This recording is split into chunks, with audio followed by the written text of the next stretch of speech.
దేవుని పక్షంన మరియు కుటుంబ పక్షంన మీ అందరికీ తెలియపరుస్తున్నాను. నా మాట దేవుని మాటగా విని దేవుని సన్నిధానంలో అడుగుపెట్టిన మీ అందరికీ దేవుని పక్షంన ప్రత్యేకమైన వందనాలు తెలియజేస్తున్నాను.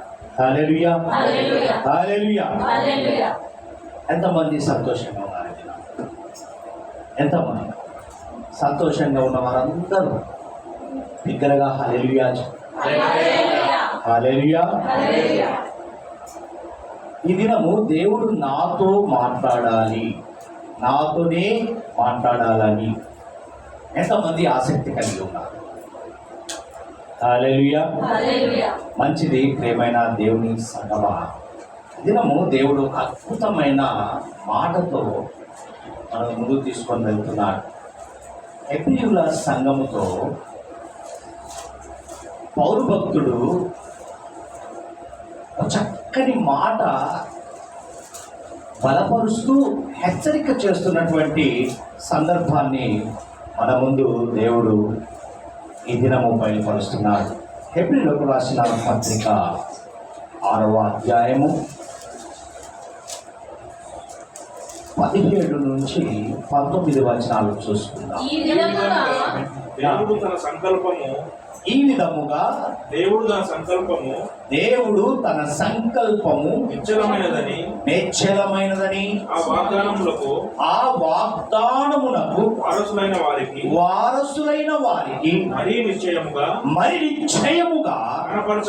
కనపరచవలనని ఉద్దేశించిన వాడై తాను అబద్ధమాడ జాలని నిశ్చలమైన రెండు సంగతులను బట్టి మన ఎదుట ఉంచబడిన నిరీక్షణను చేపట్టుటకు శరణాగతులమైన మనకు బలమైన ధైర్యము కలుగునట్లు ప్రమాణము చేసి వాగ్దానమును దృఢపరచెను.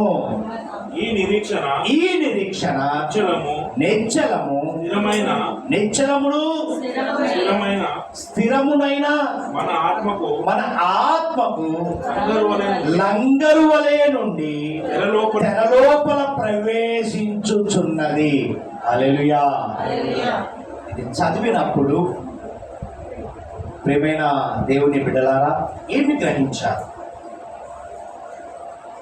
ఈ 17 వచనం నుండి 19 వచనముల వరకు దేవుడు పౌలు భక్తుల ద్వారా హెబ్రీ సంఘముతో మాట్లాడి ఈ దినము వింటున్న నీవు, చూస్తున్న నీతో, నాతో, మనతో మాట్లాడుతున్న సందర్భ వచనాన్ని గమనించండి. ఇక్కడ ఒక అద్భుతమైన మాట హెచ్చరిస్తున్నాడు. చూడండి ఏమని వ్రాయబడింది? ఈ విధముగా దేవుడు తన సంకల్పము నిశ్చలమైనదని ఆ వాగ్దానములకు వారసులైన వారికి. హల్లెలూయా. గమనించండి, వాగ్దానానికి వారసులైన వారికి అనగా ఇక్కడ వారసులమై ఉన్నామా? ఆ వాగ్దానాన్ని పొందుకునే వారసులమా మనము? లేకపోతే ఆనవాయితీగా ఆచారంగా ఏదో ఆదివారం వింటున్నాం పోతున్నాం అన్నట్టుగా ఉన్నామా? వారసులమేగా. గొప్ప మాట మాట్లాడతాడు కదా, చీకటిలో ఉన్న వారిని పిలిచి ఆశ్చర్యమైన నడిపించినటువంటి నువ్వు అప్పుడు వేరు అన్నాడా? అన్నట్టుగా వాగ్దానాన్ని మాట్లాడుతున్నాడు. ఇక్కడ ఏమని మాట్లాడుతున్నాడంటే చూడండి, ఆ వాగ్దానమునకు వారసులైన వారికి మరి నిశ్చయముగా కనపరచవలనని ఉద్దేశించిన వాడై తాను, బాగా గమనించండి, తాను అబద్ధమాడ జాలని నిశ్చలమైన రెండు సంగతులను బట్టి మన ఎదుట ఉంచబడిన నిరీక్షణను చేపట్టుటకు శరణాగతులమైన మనకు బలమైన ధైర్యము కలుగునట్లు ప్రమాణము చేసి వాగ్దానమును దృఢపరచెను. ఈ నిరీక్షణ నిశ్చలమును స్థిరమై- స్థిరమునై మన ఆత్మ మన ఆత్మకు లంగరు వలె నుండి. లోపల ప్రవేశించుచున్నది. హల్లెలూయా. ఇక్కడ ఎన్ని సందర్భాలు దేవుడు గుర్తు చేస్తున్నాడు. ఈ దినాంశము ప్రియమైన దేవుని బిడ్డలారా, బలమైన ధైర్యం, బలమైన ధైర్యం, ఇది అందరికీ కావాల్సిన సందర్భమైనటువంటి వచనం. ఈ ధైర్యము అనేది వేరు, బలమైన ధైర్యము వేరు. ఈ దినము బలమైన ధైర్యముతో ఉండాలి అని దేవుడు ఉద్దేశపూర్వకంగా హెబ్రియు సంఘంలో ఉన్న విశ్వాసులతో మాట్లాడుతూ ఈ దినము ఈ సంఘంలో ఉన్న విశ్వాసులతో మాట్లాడుచున్నాడు. ఈ దినం గమనించండి, ప్రతి ఒక్కరు ధైర్యముతో ఈ ప్రాంగణంలో నిలబడి సాక్ష్యాలు చెప్తున్నారంటే దేవుడిచ్చిన ప్రియమైన దేవుడి సంగమా, నిజమే. దేవుడు నీతో సంబంధమైనప్పుడు, అంటే దేవుడు మమేకంగా నీతో జీవించుచున్నప్పుడు, ఆయన సహవాసంలో ఉంటున్నప్పుడు, బాగా గమనించండి, మనం ఎవరి సహవాసంలో ఉంటున్నాం? ఆయన సహవాసంలో ఉంటున్నాం కదా. కానీ మన శరీరములో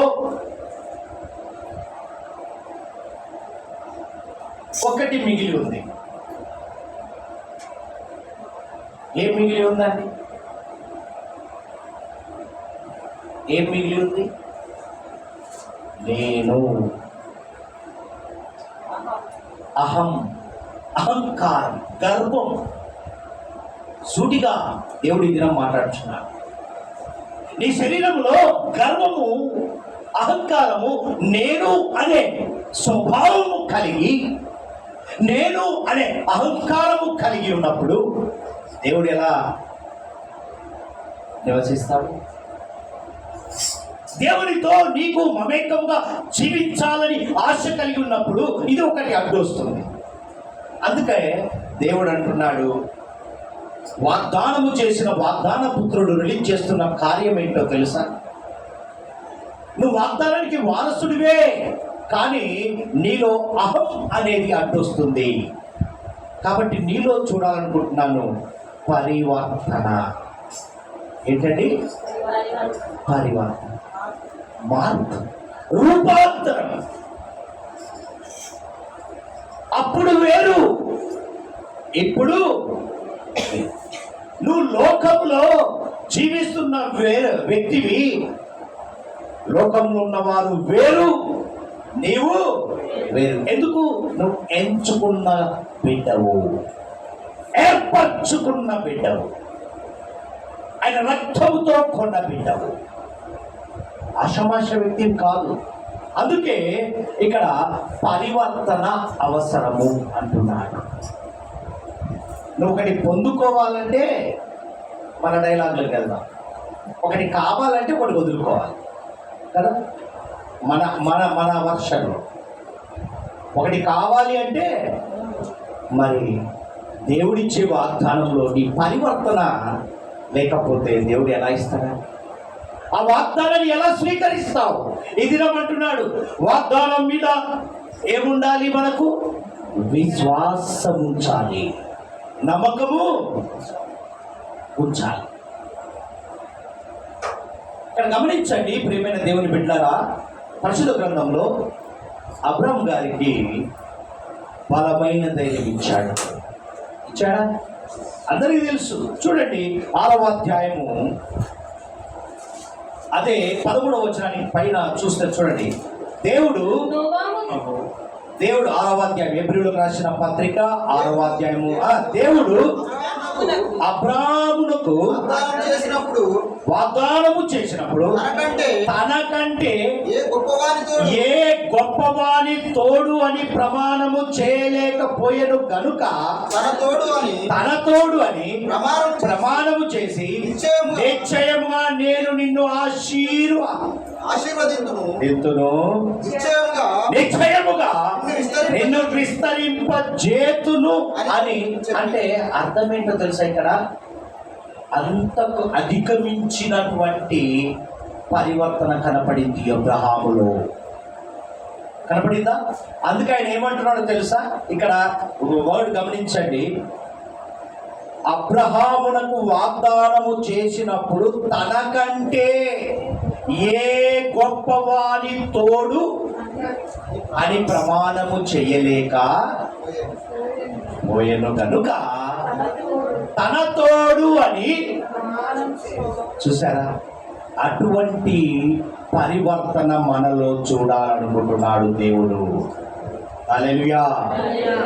అంటే చెప్పిన దానికంటే ఎక్కువగా ఆయన ఒబిడియంట్ కనపడింది కదా.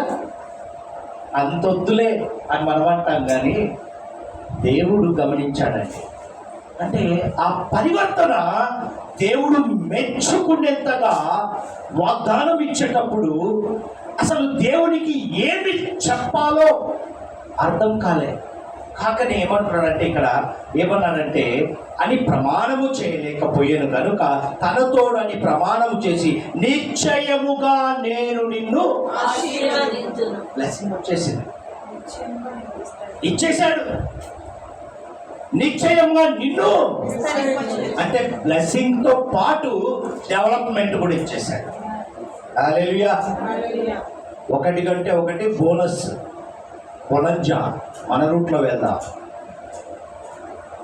ఇన్ని రకాలుగా దేవుడు ఇచ్చేశాడు. చూడండి ప్రియమైన దేవుని సంగమా, ఇక్కడ గమనించినట్లయితే 15వ వచనం చూడమ్మా.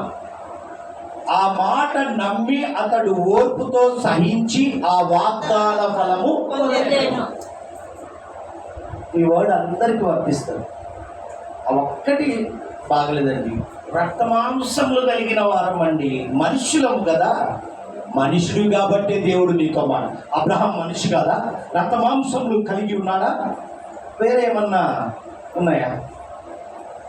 మరి ఇక్కడ చూడండి, ఆ మాట నమ్మి. ఏ మాట? దేవుడు చెప్పిన మాట నమ్మాడు. నమ్మడం మన వంతు, కార్యము చేయడం. ఆ మాట నమ్మి అతడు ఓర్పుతో సహించి. మనకు కావాలి, తట్టుకోలేకపోయానండి, టెంప్ట్ అయిపోయా. ఆ క్షణంలో, ఆ క్షణమే దేవుడికి అవసరం. ఏ క్షణము? ఆ క్షణమే నిన్ను క్యాచ్ చేస్తాడండి వాడు. ఎవడు? మన దగ్గర బంధువు కదా, వాడు రెడీగా ఉంటాడు. ఆ విషయాన్ని ఆపుకోలేకపోయానండి. ఆపుకోవాలి. నీ పరివర్తనే నీ బ్లెస్సింగ్కు రూట్, నీ డెవలప్మెంట్కు రూట్. అందుకే ఇక్కడ గమనిస్తే ప్రియమైన దేవుని బిడ్డలారా, ఏమన్నాడంటే, ఆ మాట నమ్మి అతడు ఓర్పుతో సహించి ఆ వాగ్దాన ఫలము పొందాను. నిజమే. లోకం వైపు చూశాడా అబ్రహాము? చూడలే. దేవుని వైపే చూశాడు. దేవుని వాక్కునే గ్రహించాడు. దేవుడు చెప్పిన మాటకు లోబడి అనుసరించాడు, అనుభవించాడు. దేవునికి మేము కలుగునుగా. ఈ దినము గమనించండి, లోకం వైపు చూస్తే నీకు నాకు భయం వస్తుందా? వస్తుంది కదా. అందుకే కింద ఒక మాట అన్నాడు. ఏమని మాట్లాడాడు చూడండి. 19వ వచనానికి రండి. ఈ నిరీక్షణ నిశ్చలమును స్థిరమునైన మన ఆత్మకు లంగరు వేసినట్టుగా ఉండాలి. అంటే లంగర్ ఏంటో తెలుసా? అందరూ తెలుసు. సముద్రం దగ్గర ఓడలు, తర్వాత చిన్న చిన్న ఇవి ఉంటాయి కదండి, తెట్లేసి నడిపేవాటికి, వాటికి వేయరు కానీ లంగరు. స్టీమర్స్ పెద్ద పెద్ద వాటి అంటే అది వేస్తే దాన్ని కదిలించే శక్తి లేదు. అంటే నీ ఆత్మకు లంగరు వలె అలాంటి, అంటే స్థిరమైన పునాది. ఎలాంటి పునాది? బిల్డింగ్ కింద పుట్టింగ్స్ స్టాండర్డ్గా వేయాలండి. వేసినప్పుడు అవి ఒక 100 సంవత్సరాలు, అది ఒక పీరియడ్ పెట్టాం. కానీ దేవుడిచ్చే పునాది ఎలా ఉంటుందంటే అది లంగరు వేసినట్టుగా ఉంటుంది. అంటే దాన్ని ఎవ్వరు కదపరు. నిరీక్షణ, నిశ్చలత. నీ జీవితంలో నిరీక్షణ, నిశ్చలము, స్థిరము, ఈ మూడు లంగరు వేసినట్టుగా నీ ఆత్మకు, అనగా ఆత్మీయ జీవితానికి, శరీరానుసారమైన జీవితానికి అక్కర్లేదండి. లంగర్ అవసరం లేదు, ఇంకా ఏమి అవసరం లేదు. విశ్వాసమునకు కావలసింది ఏంటిదేనగా నిరీక్షణ అవసరం, నిశ్చలత్వం అవసరం, స్థిరం అవసరం. అవి ఉన్నప్పుడే నీవు లంగరు వేసినట్టుగా విశ్వాసాన్ని కాపాడుకోగలవు. ప్రియమైన దేవుని బిడ్డారా, ఒక్కొక్కసారి గమనించండి, విశ్వాసము మనకు ఒక్కోసారి అర్థం కాదు. ఏంటంటే విశ్వాసము అర్థం కావట్లేదు అని మనము ఉంటాం. విశ్వాసము కేవలము భూమి మీద కావాలి. ఎక్కడ కావాలి? భూమి మీదనే కావాలి. పరలోకానికి వెళ్ళడానికి కాదండి విశ్వాసం. భూమి మీద నువ్వు జీవించుచున్న జీవన విధానంలో విశ్వాసము భూమి మీద కావాలి. పరలోకంలో అవసరం లేదు. ఎత్తబడేటప్పుడు నువ్వు విశ్వాసంతో ఉన్నప్పుడే, నమ్మినప్పుడే అవి రిజర్వ్డ్. అది ఇక్కడ కనపడచ్చు. అంతేగాని పరలోకంలో కనపడితే చాలండి విశ్వాసం అని ఆ భావంలో జీవిస్తున్నావేమో. పరివర్తన గుర్తు చేస్తున్నాడు దేవుడికి. ప్రియమైన దేవుని బిడ్డలారా, విశ్వాసంతో నడిచేటప్పుడు విశ్వాసంతోనే నడవాలి. బాగా గమనించండి, విశ్వాసంతో జీవించుతున్న విధానంలో విశ్వాసంతోనే నడవాలి. కానీ విశ్వాసంలో బాగా గమనించండి, విశ్వాసంతో నడిచేటప్పుడు ఎప్పుడు కూడా కొంచెం భయం ఉంటుందా? మనం విశ్వాసంతో నడుస్తున్నప్పుడు భయముతో జీవిస్తాం. అంటే ఆ భయం ఎక్కడి నుంచి వచ్చింది? పరివర్తనలో నుండి వచ్చిందండి. అంటే పరివర్తన అంటే దేవుడు చెప్పిన మాటకు లోబడి సరళయం. కాబట్టి పిల్లలు స్కూల్కి వెళ్తారు, స్కూల్లో ఉన్నంత సేపు భయంతోనే ఉంటారా? ఇంటికి రాగానే ఫ్రీడమ్. స్కూల్లో భయపడి ఇంటికి వచ్చి కూడా భయపడింది మమ్మీ. ఆడ ఇన్ని గంటలు భయపడాలి. నీ ఒబీడియంట్ బట్టే కాండక్ట్ సర్టిఫికేట్ వస్తుందా? స్కూల్లో ఎలా అంటారు టీచర్స్? కాండక్ట్ సర్టిఫికేట్కి వస్తావు కదా, అప్పుడు చూస్తా అంటారా? మాకు అలాగే ఉండేది. మేమందరము ఇంటర్ రాగానే కాళ్ళ దగ్గర వేసేవాళ్ళం. తర్వాత రిజల్ట్ వచ్చినప్పుడు డౌన్ అయ్యేది, షట్ డౌన్ అంట. మా పరిస్థితి అలా ఉండేది. సర్టిఫికేట్ తీసుకొని పోయినప్పుడు కాలేజీ రోజుల్లో పీరియడ్స్ జరిగేటప్పుడు ప్రిన్సిపాల్ వచ్చినా ఐ డోంట్ కేర్ అనేటోళ్ళం, బనాయించేవాళ్ళం. ఆ టైం వచ్చినప్పుడు వెళ్ళినప్పుడు ప్రిన్సిపాల్ రూమ్కి వెళ్ళినప్పుడు ఎంత అబ్బా చాలురా ఇక చాలు. దేవుడు కూడా అంటాడండి, బయట ఎలా ఉంటావో నువ్వు మందిరానికి వచ్చేసరికి అబ్బో అసలుగా జీవిస్తావు. అదక్కర్లేదండి. విశ్వాసంతో కూడిన భయము కావాలని దేవుడు ఎదురు చూస్తున్నాడు. ప్రియమైన దేవుడి సంగమా, విశ్వాసంతో నడిచినప్పుడు ఎప్పుడు కూడా భయం. ఆ భయంతో ఉన్నప్పుడే దేవుడికి దగ్గర అవుతాం. గమనించండి, ఈ దినము గమనించండి ప్రియ సహోదరి సహోదరుడు, నీ పరిస్థితిని గురించి నీకు అవసరం లేదు, నీకు అనవసరం. అది నీ పరిస్థితి ఎలా ఉందో నీకు అవసరం లేదు, అది నీకు అనవసరం. దేవునికి వదిలిపెట్టు, దేవుడు చూసుకుంటాడు. అందుకే ఏప్రిల్కి రాసిన పత్రిక 1వ అధ్యాయము 10వ వచనం నుంచి చూడండి.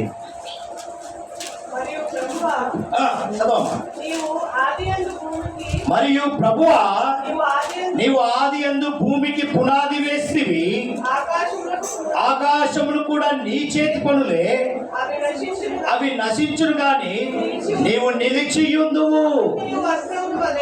అవన్నీ వస్త్రం వలె పాతగిలును, ఉత్తరీయుల వలె వాటిని మడిచివేతు, అవి వస్త్రం వలె మార్చబడును కానీ నీవు ఏకరీతిగానే ఉన్నావు, నీవు నీ సంవత్సరము తరగవు అవి చెప్పుచున్నాడు. అయితే నేను నీ శత్రువులను నీ పాదములకు పాదపీఠముగా చేయు వరకు నా కుడి పార్శ్వం మీద కూర్చుండనిచ్చు. హల్లెలూయా. అలాగే ఏంటో తెలుసా, ఇది నీ వాగ్దానము తుడిచివేసినట్టుగా కనపడుతుంది కానీ నా వాగ్దానము ఏమి గతించినా కానీ నా వాక్కు గతించదు. నేను మాట ఇచ్చానా స్థిరంగా నిలబడుతుంది. నీ మాట ఎంతవరకు నిలబడుతుందండి? ఈ క్షణమే ఒక్కసారి గమనిద్దాం. ఒక్కసారి వాగ్దానం చేసినామంటే మళ్ళా వచ్చే ఆదివారం చూద్దాం, మళ్ళా రేపు చూద్దాం, రేపు అనే మాట నీలో ఉంటుంది కానీ ఈరోజు అది ఫుల్ఫిల్ చేద్దాం అనే మాట నీలో ఉందా? దేవుడు అంటున్నాడు, నా మాట, నా వాగ్దానము నిలిచి ఉంటుంది. ఎప్పుడు నీ వాగ్దానం నిలిచి ఉండదు. నీ పరివర్తన స్కిప్ చేస్తూనే ఉంటావు. కానీ నా ఒక్కసారి రిలీజ్ చేశానా అది నీ జీవితంలో స్థిరముగా లంగరు వేసినట్టుగా ఉంటుంది. ఎలా ఉంటుంది? ఎలా ఉంటుంది? స్థిరమైన పునాది. హల్లెలూయా. అందుకే నీ పరిస్థితి గురించి నీకు అనవసరం అంటున్నాడు దేవుడు.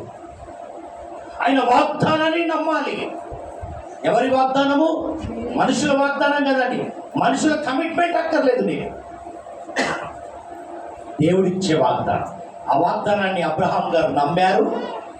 ఏమైపోయిందండి? ఆశీర్వాదంతో పాటు విస్తరింపగలిగాడు. సంతాన అభివృద్ధి, డెవలప్మెంట్. అందుకే ఇసాకు విషయంలో అంటాడు కదా, ఏమని అంటాడు? నీ తండ్రికి చేసిన కమిట్మెంట్ వల్లనే. మనం ఏదైనా ఎవరికాడికైనా వెళ్ళామంటే ఫలాని వ్యక్తి, ఒక వ్యక్తి పేరు ఆయనను బట్టండి, నువ్వెవరో నాకు తెలియదు. Is it true? ప్రియమైన దేవుని సంగమా, ఇది నువ్వు గమనించు. ఆయన వాగ్దానాన్ని నమ్మాలి. నీవు, నేను, మనము ప్రార్థన విశ్వాసం కొరకు ప్రయాసపడాలి. ఈ దినము దేని కొరకు ప్రయాసపడాలి? రేపటి దినం కొరకు, లేదా సేవింగ్ చేసుకోవాలి. మనం బ్రతికేది విధానం కొరకే ప్రయాసపడుతున్నాము. కానీ దేవుడితో మాట్లాడాలి, విశ్వాసాన్ని కాపాడుకోవాలి, పరివర్తనను కాపాడుకోవాలనే ప్రయాసము నీకు అవసరం. నీ జీవితంలో ప్రయాసము లేకపోతే భారాన్ని చూడలేవు. ఈ దినము విశ్వాసిగా జీవించే నీవు ప్రార్థన కోసము, విశ్వాసాన్ని కాపాడుకోవాల్సిన నిరీక్షణ కలిగి, నిశ్చలము కలిగి, స్థిరము కలిగి, నీ ఆత్మకు లంగరు వేసినట్టుగా ప్రయాసము పడాలి. అప్పుడే నీ జీవితంలో గొప్ప ఆశీర్వాదాన్ని చూస్తావు. అబ్రహాం గారు చూసినట్టుగా నీవు చూచుదువుగాక. ఆయన మాట నమ్మాడు. ఎవరి మాట? దేవుడి మాట. మరి నీవు దేవుడి మాట మీద ఆధారపడు. దేవుడిచ్చే వాగ్దానాన్ని కొరకు ఎదురు చూడు.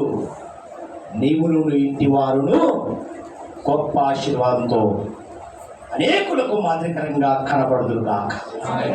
హల్లెలూయా. ప్రియమైన దేవుని బిడ్డలారా, ఈ దినము ఒక మాట అడగాలి మనం దేవుని. అయ్యా యేసయ్యా, నాలో నిలచి ఉండయ్యా అని ఎప్పుడైతే ఆహ్వానిస్తావో, ఇన్విటేషన్ ఇవ్వాలి.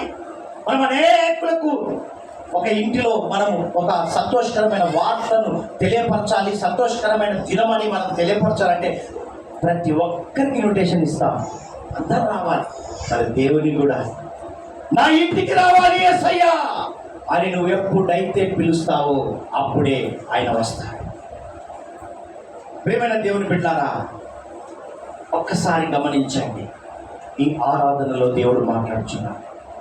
పరిశుద్ధాత్మ కుమ్మరింపు జరిగి ఉందని అనేకులను బలపరిచే మాటలు మనం ఇంతకుముందే విన్నాం. సేవకుడు చెప్పినప్పుడు, సేవకురాలు చెప్పినప్పుడు.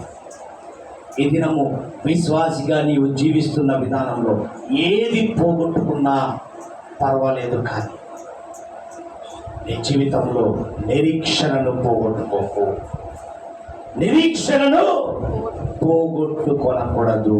విశ్వాసిగా మనం జీవించే విధానంలో బాగా గమనించండి. అయ్యా, ఈ హృదయం అనే నా కుండలోనికి క్రొత్త ద్రాక్షారసమును పొయ్యి అని అడగండి. ఏమడగాలి? క్రొత్త ద్రాక్షారసమును ఈ కుండలో నింపు నాయన. అడిగినప్పుడే దేవుడు ఆ కుండ నిండి హల్లెలూయా క్రొత్త ద్రాక్షారసం. అవి కాదు మనం అడిగేది.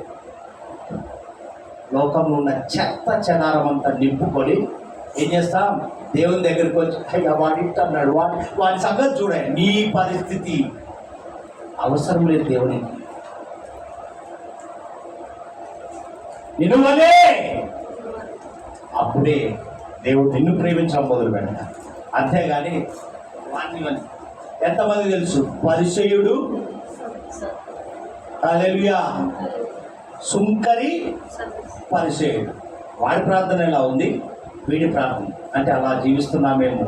అందుకే దేవుడు పరివర్తన గురించి మాట్లాడుతున్నాడు. ఈ దినం ఆ సంఘముతో మాట్లాడాడు, ఈ సంఘముతో కూడా మాట్లాడుతున్నాడు. ఈ దినం ప్రియమైన దేవుని సంగమా గమనించండి. అయ్యా, నా కుండలోనికి ఈ కల్మషమైన ఈ కుళ్ళు కుదంతాలు కలిగినటువంటి ఈ కుండను కడుగు నీ కొత్త ద్రాక్షారసముతో అని ఎప్పుడైతే అడిగావా, నీ కుండ పవిత్రమవుతుంది. ఏ కుండ? హృదయం అనే కుండ. హృదయం అనే,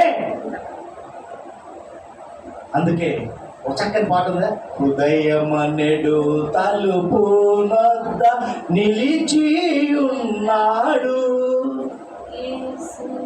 సదయుడగుచు తట్టుచుండు సకల విధములను. ఆయన తట్టుచున్నా నీ కుండ కదలదే. ఎక్కడ నిలిచి ఉన్నాడు? మరి తట్టుతున్నప్పుడు ఏం చేస్తాం?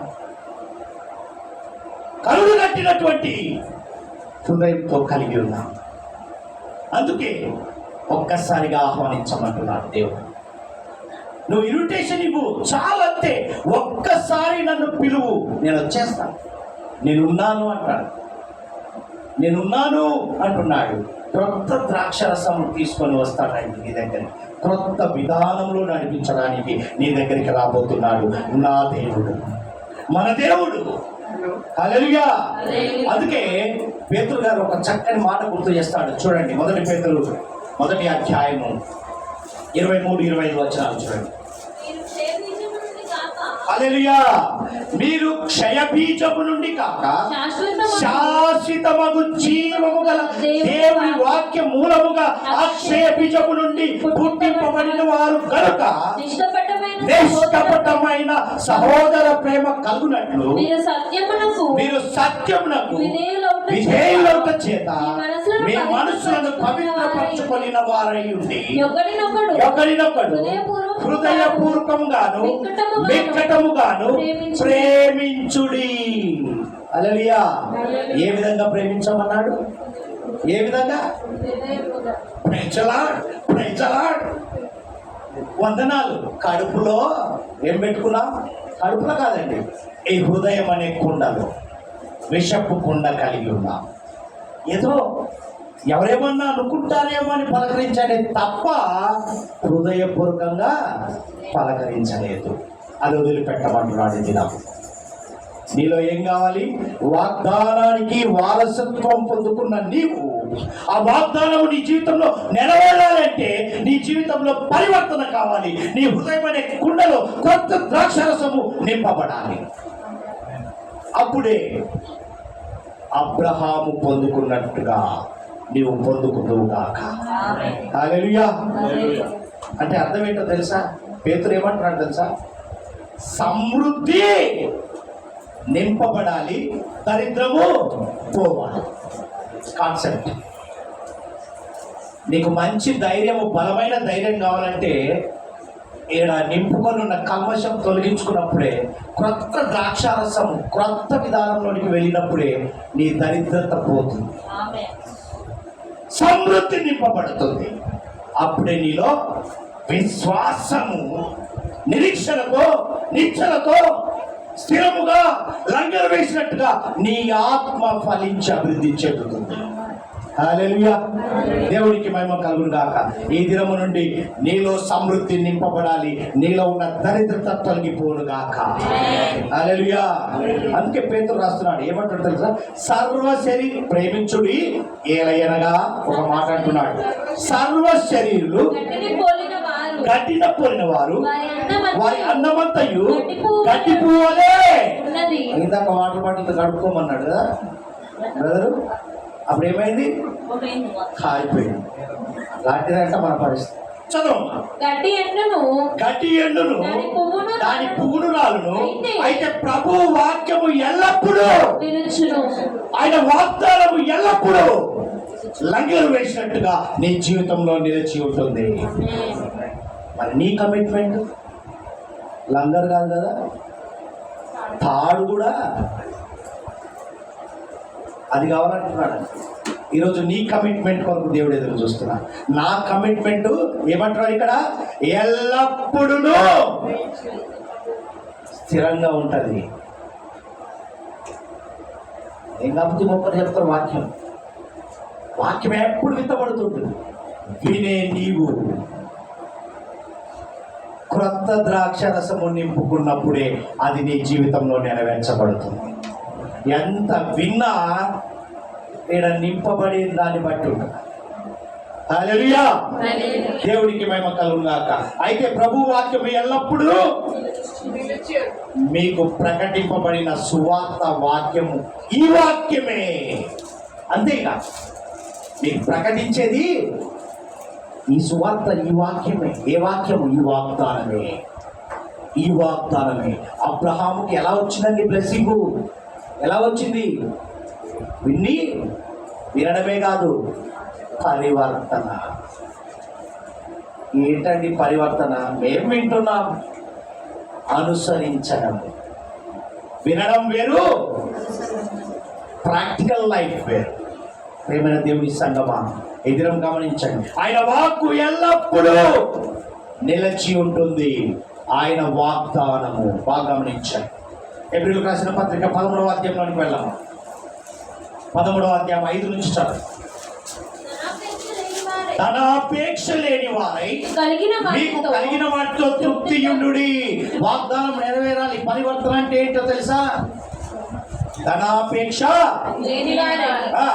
కలిగిన వాటితో నిన్ను ఏ మాత్రము విడవను, నిన్ను ఎన్నడూను ఎడబాయను అని ఆయనే చెప్పాను కదా. ఎప్పుడైతే ధనం అంటే ఏంటి? లోకం. ధనం అంటే ధనమే, ఆ పైసలే అని కాదండి. రకరకాలుగా మనం వర్ణించుకోవచ్చు. లోకం వైపు పరిగెట్టకండి, అవిశ్వాసం వైపు చూడకండి. విశ్వాసము కొన్నిసార్లు భయముతో కలిగిన విశ్వాసం, భయముతో కూడిన విశ్వాసంతో జీవించమంటున్నారు. చదవమ్మా. కాబట్టి నాకు సహాయుడు, నేను భయపడను, నరమాత్రుడు నాకేమి చేయగలడు. మనుషుడు ఏం చేస్తాడండి? ఆయన సృష్టించిన సృష్టికర్తలో మనమెంతో వాడు కూడా అని భయపడతామా?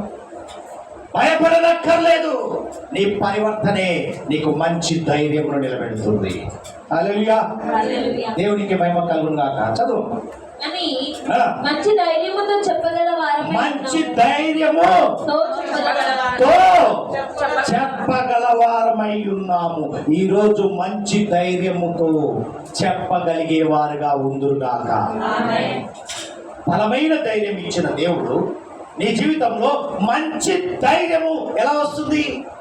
నిరీక్షణ, నిశ్చలత, స్థిరత్వము లంగరు వేసినట్టుగా ఉన్నప్పుడే నీలో మంచి ధైర్యము, నేను మంచి ధైర్యము కలిగి ఉన్నాను అని చెప్పగలవు. ధైర్యంగా ఉన్నానండి, లోపలేమో భయం. ఆ భయం ఏంటో తెలుసా? లోకం వైపు చూస్తే వస్తుంది. విశ్వాసంతో కూడిన భయం మంచి ధైర్యాన్ని నింపుతుంది, చెప్పగలుగుతున్న వ్యక్తిగా నిలబడుతుంది, సాక్షిగా. ప్రియమైన దేవుని బిడ్డలారా, చదవమ్మా. మీకు దేవుడు నాకు చూడండి చాలండి. మంచి ధైర్యముతో చెప్పగలవారమై ఉన్నాము అని హెబ్రీ సంఘంతో పౌలు భక్తుడు ధైర్యంగా చెప్పాడు. ఆ విధంగా మీరు చెప్పుదురుగాక.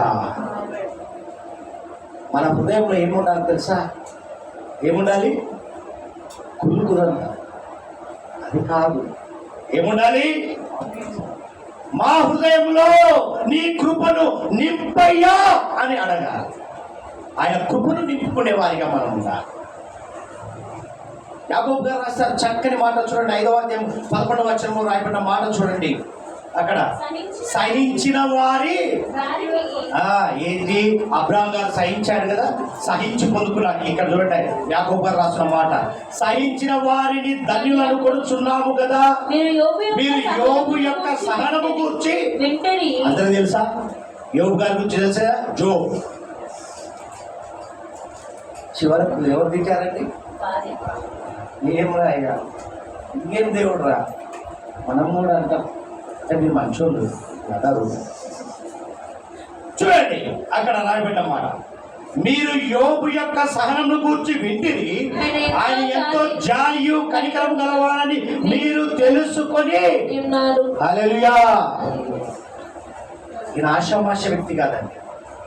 సహించిన వాడు ధన్యుడు. ఈరోజు నువ్వు సహిస్తున్నావంటే ధన్యుడివి, ధన్యురాలు. సహించాలి. సహించాలి అంటే నిరీక్షణ కోసము సహించాలి. నిశ్చలము కొరకు సహించాలి. స్థిరము కావాలి అంటే వెయిట్ అండ్ సీ. వెయిట్ చేయమ్మా. అనగానే కోపం వస్తుంది కదా, వస్తుందా? నా జీవితంలో వెయిట్ అనే పదానికి కోపం వస్తుందండి. ఎందుకు వస్తుంది? పని లేక. నీ హృదయంలో ఏం నింపుకున్నావు? లోకం. లోకం లోకం అంటున్నారు. ఏంటయ్యా లోకం? నేత్రాశ, శరీరాశ, జీవపు డమ్మాన్ని నింపుకున్నప్పుడు నీకు వెయిట్ ఓపిక ఎక్కడి నుంచి వస్తుంది? సహించే గుణమే లేదండి. ఒక్క మాట ఏదనంటే పిల్లలు కూడా అయ్యను మించినాడు రా, అమ్మను మించినాడు. ఆ పదాలు ఎందుకండి? మనం పిల్లలు అయ్యను అమ్మని అనిపించారు.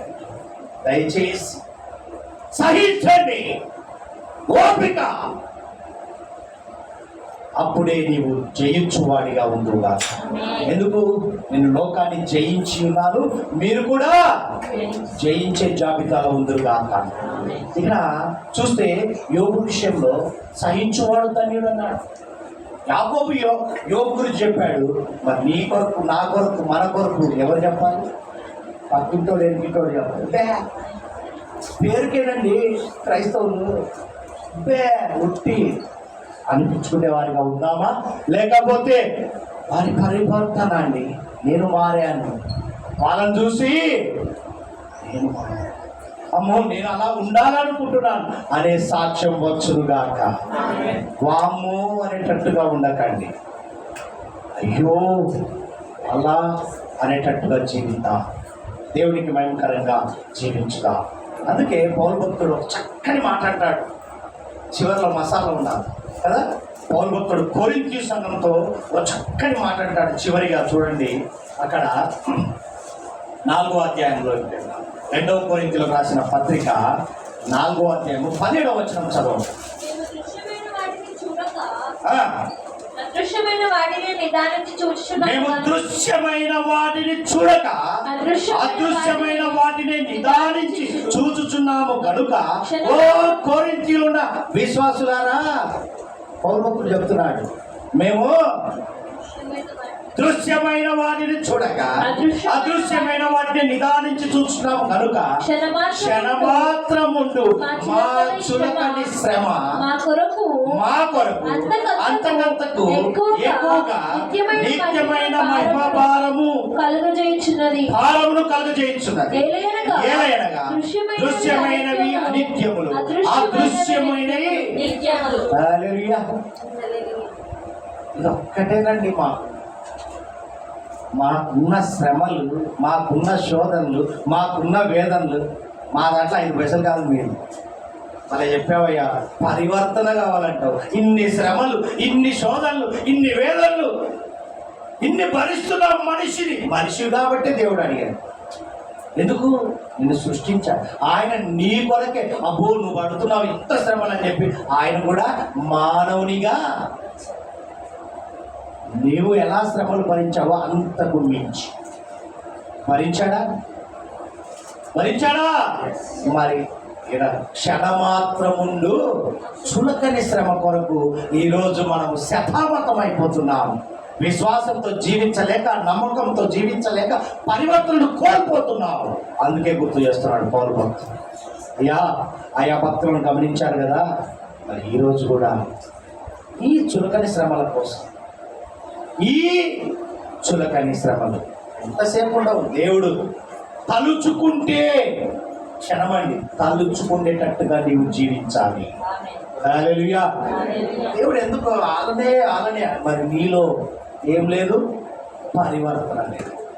వారిలో పరివర్తన ఉంది, ఆశీర్వాదం. మాట విన్నారు, లోబడారు, అనుసరించారు. మరి నువ్వు వింటున్నావు, వదిలేస్తున్నావు. మరి నీకు ఎక్కడి నుంచి వస్తుంది బ్లెస్సింగ్ కదా? ఆలోచించండి. ఈ దినం అందుకే అంటున్నాడు, ప్రియమైన దేవుని బిడ్డలారా, హెబ్రీయులకు రాసిన పత్రిక 4:16 చూడండి. ఒక చక్కని మాట ఇక్కడ వ్రాయబడి ఉంది.